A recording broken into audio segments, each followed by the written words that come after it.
Hello, Elizabeth Stinson, Cul-de-sac Woman. According to my calendar, we have something to celebrate today. And not just on the cul-de-sac, but across the nation.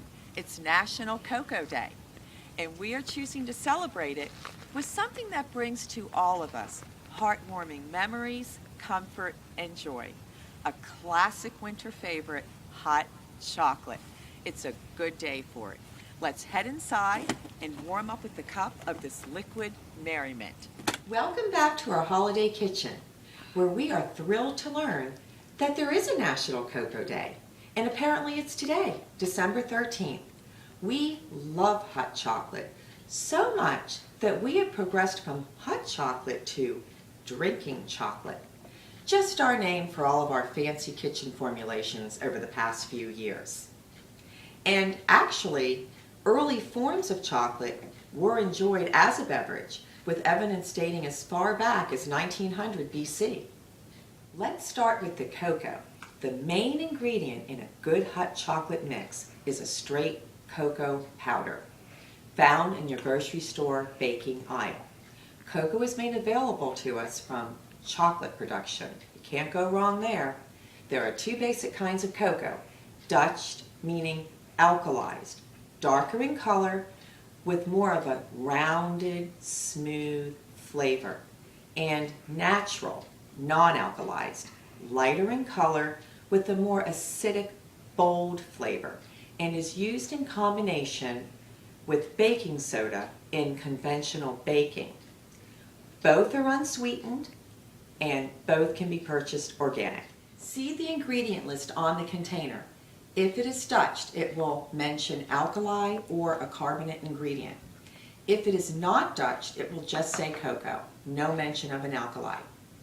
Dutched cocoa was initially produced by a Dutch chemist in the 1800s so that it would dissolve more easily in liquids. And again, it also influences color and flavor. I prefer a medium Dutched cocoa for our drinking chocolate. First, let's make our dry mix for our drinking chocolates. 1/4 level cup cocoa powder, and judging by its medium brown color, I'm going to call it medium Dutched, my preference for our drinking chocolate. 2 level teaspoons of cornstarch.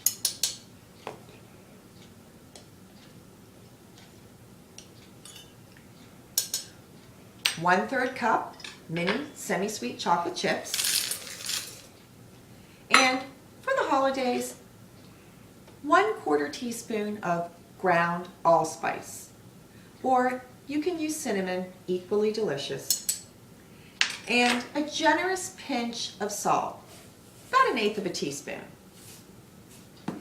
Then we'll just dry blend it all together right in our heating pot. To our drinking chocolate dry mix, we're going to pour in 1 full 32-ounce carton, not canned, of unsweetened coconut milk. Coconut milk is very versatile. There's really no coconut flavor, and it makes a beautiful full-body drink. It is a plant-based, non-dairy, hormone-free, calcium-fortified option.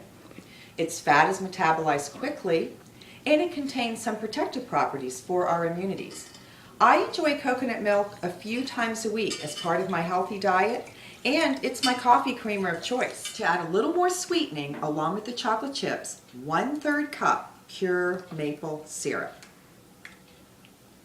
Stir it all together. Now we're ready to heat. We're going to bring it all just up to the simmer over a medium heat. Stay with it, stirring and watching so it doesn't boil over on you. Once those little bubbles start to form across the surface, we will immediately remove it from the heat. Okay, it's starting to steam. Our bubbles should start forming any second now. I hear it coming. It's steaming. There it is. The bubbles are just starting to form on the surface. We're getting it to a good low simmer. There it is. Now I'm going to remove it from the heat. And I'm going to let it cool 5 minutes before adding 1 teaspoon of vanilla so that it doesn't all flash off with the steam. Okay, our drinking chocolate has cooled about 5 minutes. It's still plenty warm. I'm going to pour it into my small, slow cooker on the warm setting. And I'm going to stir my 1 teaspoon of vanilla in at this point. That's all the better. Okay. So we'll get a nice vanilla background note now. I'm serving in smaller cups because our drinking chocolate is something to be savored and sipped slowly.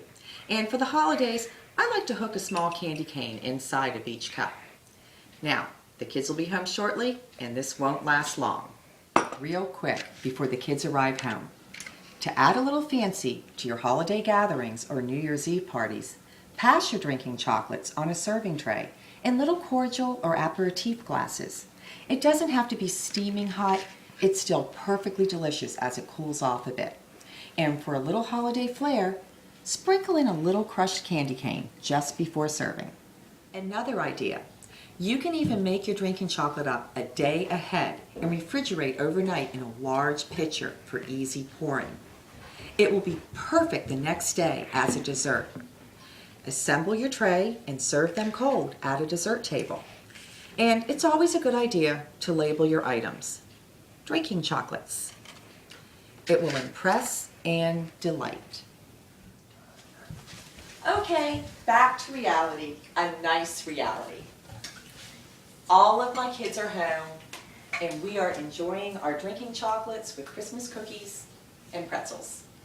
Truly a moment for me to savor and remember, and they will too. Nothing says I love you better than a cup of hot chocolate. And this one's for you, Emily. Thinking of you. Bye. We'll see everybody back in the cul-de-sac one last time before Christmas. Happy National Cocoa Day.